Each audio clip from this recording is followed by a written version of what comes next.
What's up, guys?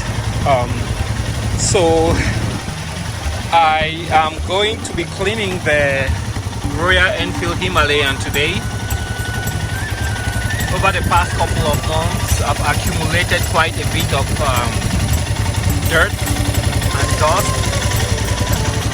And with any piece of machinery, you know, if you leave this on for too long, then it kind of not only gets more difficult to get up, but you can absolutely will bake all this dirt onto your bike. So today I have decided it's time to clean the bike. I'll be using a pressure washer. I can't really regulate the pressure on there. I can use a tip that gives less pressure, but the plan I have is I'll stay further back and I leave the bike running because you have some electrical connectors like on the starter, the horn and other areas. So the heat from the engine should help clean up, dry up those electrical connectors. The other problem you might face is you turn off the bike, and then after you clean the bike, you have difficulties starting up the bike. So I'm hoping the heat helps dry up the bike as I clean it.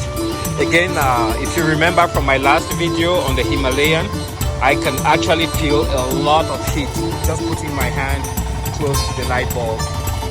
And most of these engines, when they're idling, I don't think it's pumping enough joules back into the battery. So the battery looks adequate. I think it should be adequate for the size of the bike. But with all these electrical accessories that are on, see, like the tail light, that's not so warm. Yeah, the tail light, and then the headlight, which I think burns a lot of amps.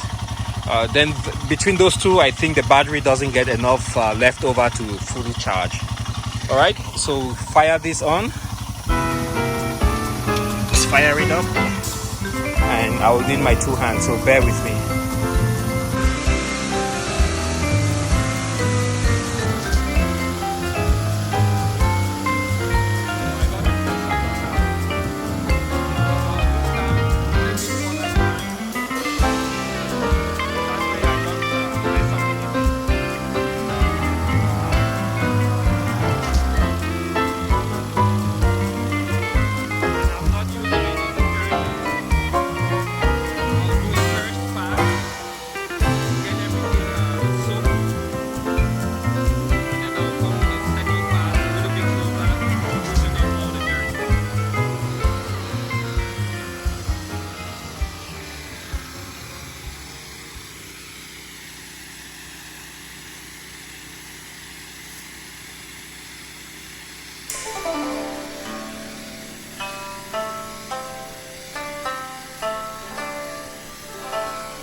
and that should be good enough. I had to pay particular attention to that area because oil loves to accumulate on there, right there. So I also didn't use any detergent or alcohol or anything that would take off the oil from the bearings. So you can see the effect. The water actually gets beaded because of the oily surface. I got a good chunk of the dust and dirt off, and just let the bike idle for a little bit longer. That way it dries up the engine and some of the electrical components. I should say this bike gives up quite a bit of heat, so I won't move it much, just let it sit idle, and in a few minutes we should be okay. And with the bike drying up, you can already see the difference.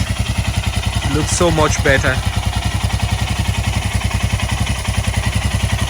The wheels are once more black.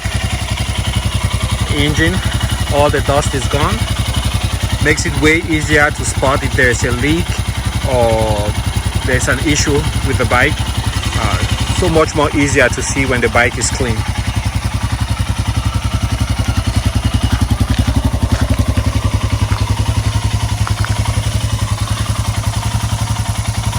Same thing, you can see there's a little bit of dust on there, but for that you have to actually rub on the bike.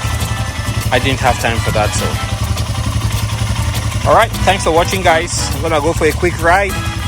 And I also had this issue I talked about on my last video, where this vibrates and then you can actually hear it.